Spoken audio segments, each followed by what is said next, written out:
Super Saravana ஸ்டோர்ஸ்ல December 16 இருந்து ஜனவரி 15 வரைக்கும் ஒவ்வொரு பிரான்ச்லயும் ஒரு கஸ்டமருக்கு ₹1,00,000 மதிப்புள்ள தங்க நகை பண்டிகை பரிசு.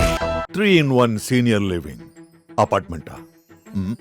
1 சீனியர் சிட்டிசன்கான perfect senior living. Number 2 small investment big appreciation. 3 உங்க பசங்களுக்கு ஃபியூச்சர்ல நல்ல ரெண்டல் இன்கம் தரப்போற ப்ராப்பர்ட்டி.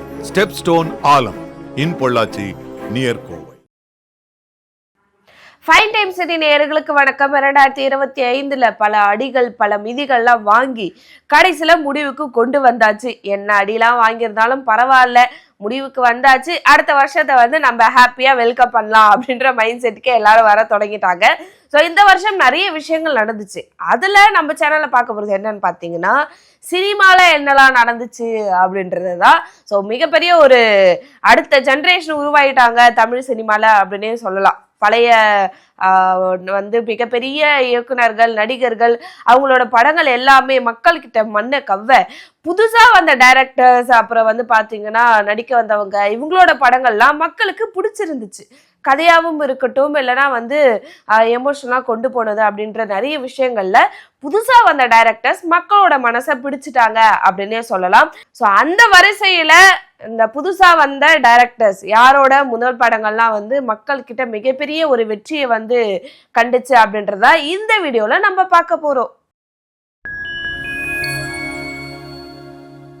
நிறைய பேருக்கு புதுசா வந்த படத்தோட பேர் தெரிஞ்சிருச்சே தவிர அந்த டைரக்டர்ஸோட பேர் காமனா சினிமா ரசிகர்கள் தாண்டி எல்லாருக்கும் தெரிய வந்துச்சா மனசுல நின்னுச்சா அப்படின்னா அது கொஞ்சம் கஷ்டம் தான். ஸோ அதனால இந்த வீடியோல நான் ஃபர்ஸ்ட் ஸ்டார்டிங்ல டைரக்டர்ஸோட நேம் சொல்லிடுறேன். அதுக்கப்புறமா படத்தை பத்தி விரிவா சொன்னதுக்கு அப்புறமா என்ன படம் அப்படின்றத நீங்களே கெஸ் பண்ணிடுங்க.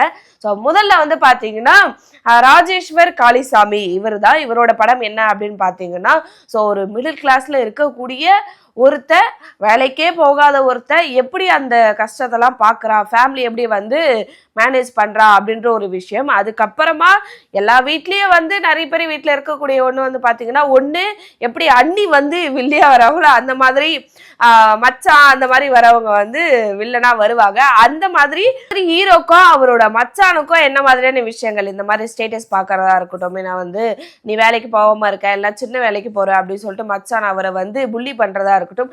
ஸோ அதெல்லாம் பேஸ் பண்ணி அவன் அதுல இருந்து எப்படி வெளியில வரா, கடைசியில படம் தான் எல்லாருக்கும் முக்கியமா ஆயிடுச்சா அப்படின்ற மாதிரி கருத்தா முடியக்கூடிய ஒரு படம் தான். ஸோ இது சொல்லும் போது நீங்க கெஸ் பண்ணிருக்கலாம், குடும்பஸ்தன் அந்த படம் தான். அந்த படத்துல மணிகண்டன் நடிச்சிருப்பாரு. அதுக்கப்புறமா பாத்தீங்கன்னா குரு சோமசுந்தரன் இவரோட கேரக்டர் சொல்லவே முடியாது, பயங்கரமா நடிச்சிருப்பாரு. அது கூடயே நிறைய பேர் நடிச்சிருப்பாங்க. நிறைய நம்ம இந்த யூடியூப்ல வீடியோஸ் பார்ப்போம் இல்லையா, ஸோ அதுல இருக்க நிறைய பேர் இதுல படங்கள்ல பிக் ஸ்கிரீன்ல வந்திருக்காங்க. அதுக்கான ஒரு வாய்ப்பா இந்த படம் அமைஞ்சிச்சு.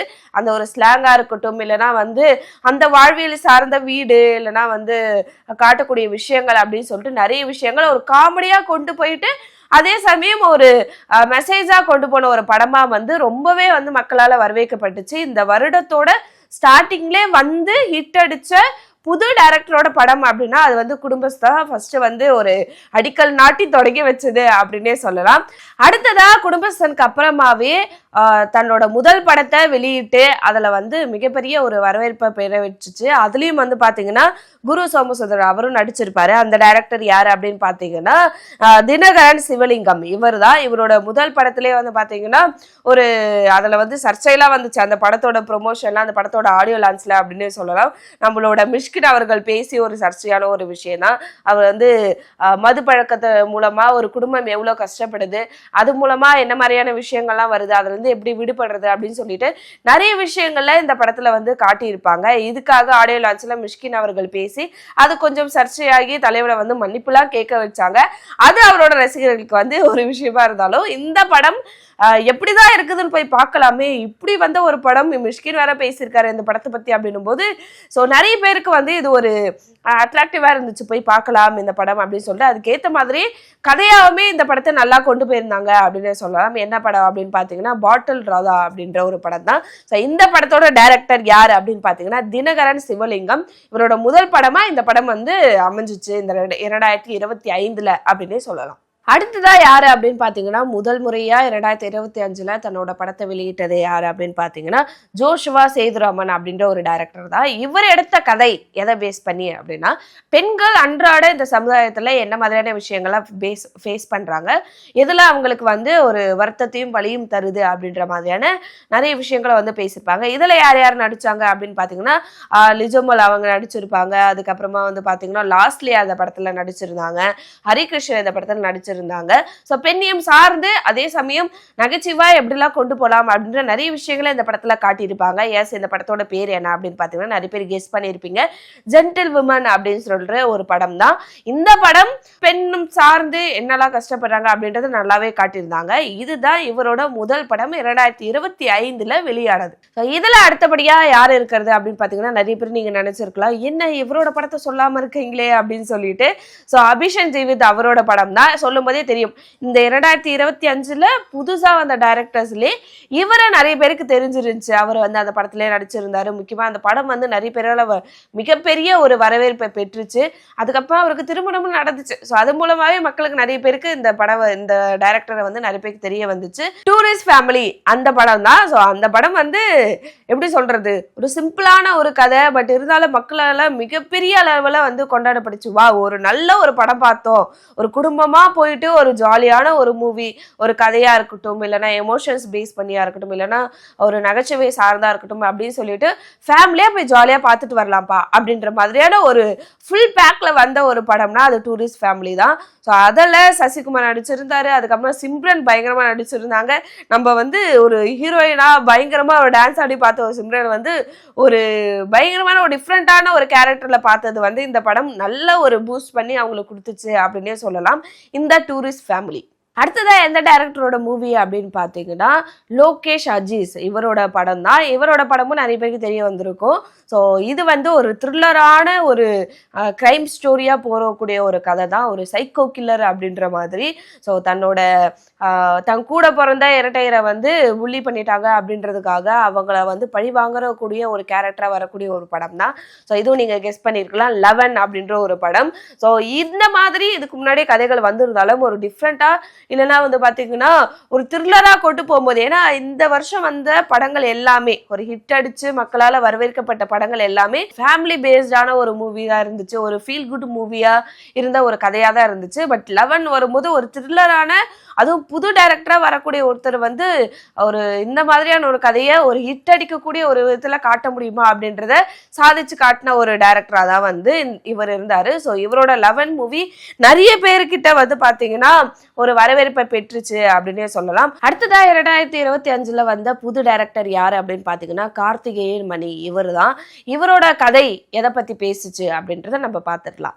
என்ன அப்படின்னு பாத்தீங்கன்னா, ஒரு குடும்பத்துல சொந்தத்துக்குள்ள ஏதாச்சும் ஒரு சலசலப்பு வந்துட்டே இருக்கும் இல்லையா, ஏதாச்சும் ஒரு பிரச்சனை வந்துட்டே இருக்கும், ஏதாச்சும் வந்து அந்த கோல் மூட்டுறது, சண்டை மூட்டுறது அப்படின்ற மாதிரி நிறைய விஷயங்கள் வந்துட்டே இருக்கும். ஆனா கடைசியா பார்க்கும்போது அவங்க எல்லாருமே ஒரு ஃபேமிலி, நம்ம எல்லாரும் ஒரு குடும்பம், நமக்குள்ள ஒரு எமோஷன் பாண்ட் இருக்கு அப்படின்னும் போது அதை நம்ம விட்டுறக்கூடாது அப்படின்ற நிறைய விஷயங்களை காட்டின ஒரு மூவியா தான் இருந்துச்சு. இந்த படத்தோட பேர் என்ன அப்படின்னு பாத்தீங்கன்னா, மெட்ராஸ் மேட்னி அப்படின்ற படம் தான். ஸோ இதுல நிறைய விஷயங்கள் எமோஷனலா காட்டியிருப்பாங்க. இதுலயுமே சத்யராஜ் அவரோட வாய்ஸ் ஓவர் பேஸ் பண்ணி கடைசியா கிளைமேக்ஸ்ல முடிக்கும் போது நிறைய ஒரு எமோஷனலாப்பா இப்படி ஒரு கதையா அப்படின்ற மாதிரி ஒரு ஃபேமிலியா பார்த்த எல்லாருக்குமே, தனியா போயிருந்து பார்த்தாலும் ஓகே தான், ஸோ பார்த்த எல்லாருக்குமே ஒரு அருமையான ஒரு ஃபீலிங்கை கொடுத்த ஒரு படம் அப்படின்றது தான் இந்த மெட்ராஸ் மேட்னின்ற படம். ஸோ இதுல நிறைய பேர் நடிச்சிருந்தாங்க. ஏன்னா ஃபேமிலின்னு வரும்போது எல்லாரையும் காட்டல, ஸோ நிறைய பேர் நடிச்சிருந்தாங்க. ஒருத்தரோட ஆக்டிங்குமே ஒரு தனித்துவமா அவங்களுக்கு என்ன கொடுக்கப்பட்டுச்சோ அது அருமையா நடிச்சுட்டு போன ஒரு படமா இருந்துச்சு. அதனாலயுமே இந்த படம் வந்து மக்கள்கிட்ட மிகப்பெரிய ஒரு வரவேற்பு, நம்மளே வந்து ஸ்கிரீன்ல பார்த்தோம் அப்படின்ற ஒரு ஃபீல் கொடுத்த ஒரு படமா தான் இருந்துச்சு. ஸோ இந்த படம் தான் மெட்ராஸ் மேட்னி. இதோட டைரக்டர் கார்த்திகேயன் மணி. ஸோ புதுசா சினிமால வந்திருக்காரு இவரு.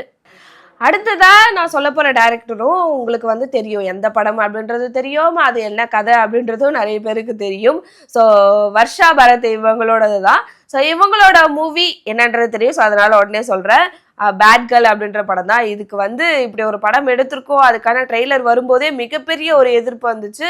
அது வந்து நீங்க இந்த மாதிரி விஷயங்கள்லாம் படங்கள்ல பேசலாம், இப்படி வந்து சமூக சீர்கேடா இருக்குமே இந்த படம் அப்படின்னு சொல்லிட்டு நிறைய பேர் கொதிச்சு எழுந்தாங்க.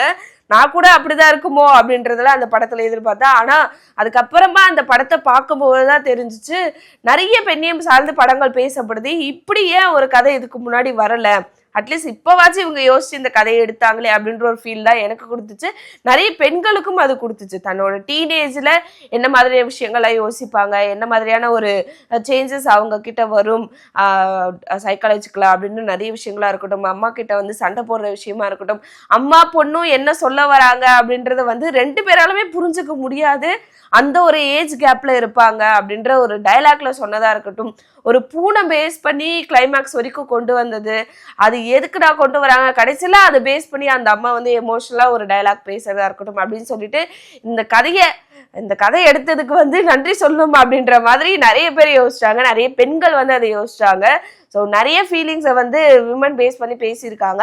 இந்த ஃபீலிங்ஸ் பேஸ் பண்ணி ஒரு கதை வந்தது வந்து நல்லா இருக்குதே, வா நல்லா தான் பேசியிருக்காங்க, நிறைய விஷயங்கள் வந்து இதில் தவறாக இருக்கும் அப்படின்னு நிறைய பேர் சொன்னாலும், ஆனால் இந்த கதையை வந்து எடுத்தது வந்து நல்லதுதான். அதுவும் இந்த ஜென்ரேஷனுக்கு இந்த கதை வந்து ஒரு கரெக்டான ஒரு விஷயம்தான் அப்படின்ற மாதிரியான ஒரு கதை இருந்துச்சு. ஸோ நம்ம பார்த்த லிஸ்ட்ல முதல் பெண் இயக்குனரா இந்த வருஷத்துல வந்து காலடி எடுத்து வச்சிருக்கிறது நம்மளோட வர்ஷா அவர்கள் தான். ஸோ இதுக்கப்புறம் அவங்களோட படங்கள் எல்லாமே நல்லா வர்றதுக்காகவும் நிறைய விஷயங்கள் அவங்க வந்து எடுக்கணும் அப்படின்றதுக்காகவும் எங்க டீம் சார்பாக நாங்கள் அவங்களுக்கு விஷ் பண்ணிக்கிறோம். அடுத்ததா கீர்த்திஸ்வரன் இந்த டைரக்டரோட மூவி தான். இதுல என்ன கதை அப்படின்னு பாத்தீங்கன்னா, மாமா பொண்ணு கல்யாணம் பண்ணிக்க போற ஹீரோ கடைசியில கல்யாணம் அப்பதான் தெரிய வருது அவன் இன்னொருத்தனை வந்து லவ் பண்றா. அதான் அவங்க அப்பா கிட்ட சொல்லும் போது அவர் நான் அவனை வந்து கொலை பண்றேன், அவன் வேற ஜாதி பையனா இருக்கா, அதனால அவனை வந்து கல்யாணம் பண்ணிக்க கூடாது அப்படின்னு சொல்லிட்டு அப்பா மிரட்டுறாரு. ஸோ இதனால அவங்க வந்து எப்படி வந்து இந்த பிரச்சனையில இருந்து வெளியில வராங்க. கடைசியில அந்த ஹீரோயின் வந்து அந்த லவ் பண்ற பையனை வந்து கல்யாணம் பண்ணாலா, அதுக்கு ஹீரோ என்ன மாதிரி எல்லாம் ஹெல்ப் பண்றாரு அப்படின்றத கதை தான். ஸோ சொல்லும் போதே நீங்க வந்து கெஸ் பண்ணிருப்பீங்க, இதையமா சுத்தி வளைச்சிட்டு சொல்ற டியூடு தானே அப்படின்னு சொல்லிட்டு. எஸ், இதுவும் வந்து மிகப்பெரிய ஒரு பிரளயத்தை உருவாக்குச்சு சினிமால மக்கள் கிட்ட அப்படின்னே சொல்லலாம்.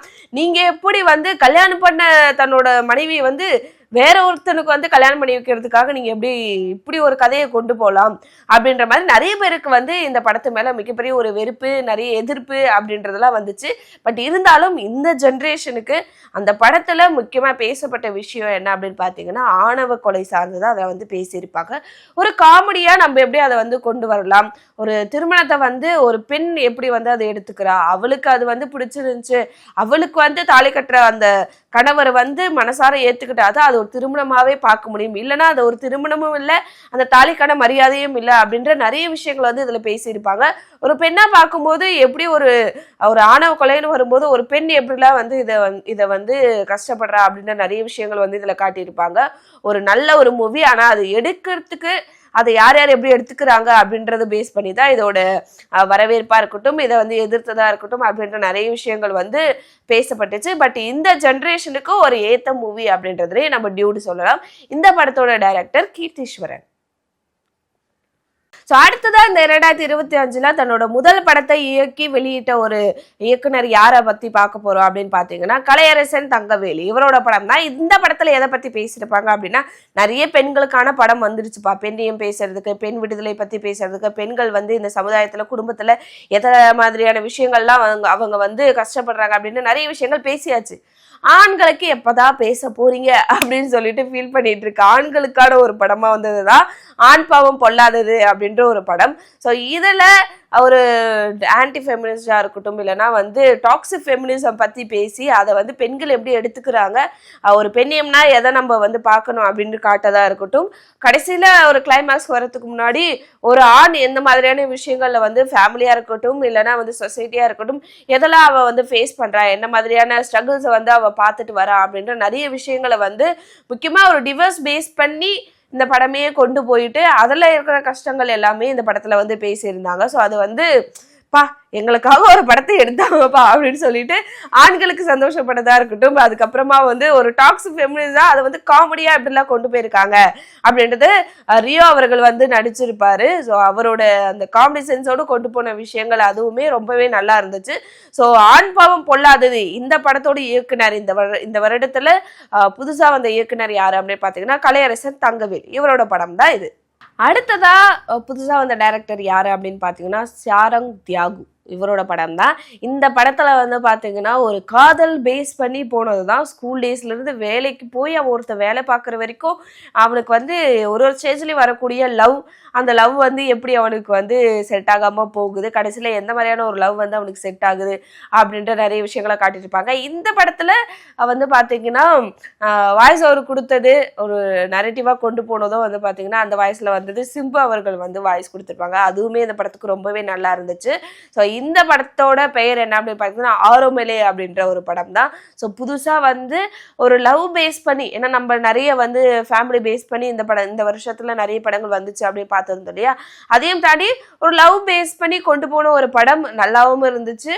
ஒரு டீனேஜர்ஸாக இருக்கட்டும், இப்போ இருக்க ஜென்ரேஷனுக்கு வந்து அது நிறைய கனெக்ட் பண்ணிக்க முடிய ஒரு விஷயமா இருக்கட்டும், அதுக்கப்புறமா 90ஸ்லேருந்து நிறைய விஷயங்களை வந்து காட்டினது அப்படின்னு சொல்லிட்டு நிறைய வந்து இந்த படத்தில் லவ் பேஸ் பண்ணி என்ன மாதிரிலாம் நடக்கும், எப்படி வந்து முக்க வாங்குவாங்க, ப்ரொப்போஸ் பண்ண போயிட்டு ஒன் சைட் லவ்வாக எப்படி சிலது வந்து அப்படியே போயிடும் அப்படின்ற நிறைய விஷயங்களை வந்து ஒரு காமெடியாகவும் கொண்டு போய் கொடுத்துருந்தாங்க. ஸோ இந்த படம் தான் ஆரோமலே. இதோட டைரக்டர் சாரங் தியாகு அவரோட படம் இது. அடுத்ததா இந்த வருஷம் வந்து பாத்தீங்கன்னா சண்முக பிரியன் இவர் தன்னோட முதல் படத்தை வந்து இயக்கி வெளியிட்டாரு.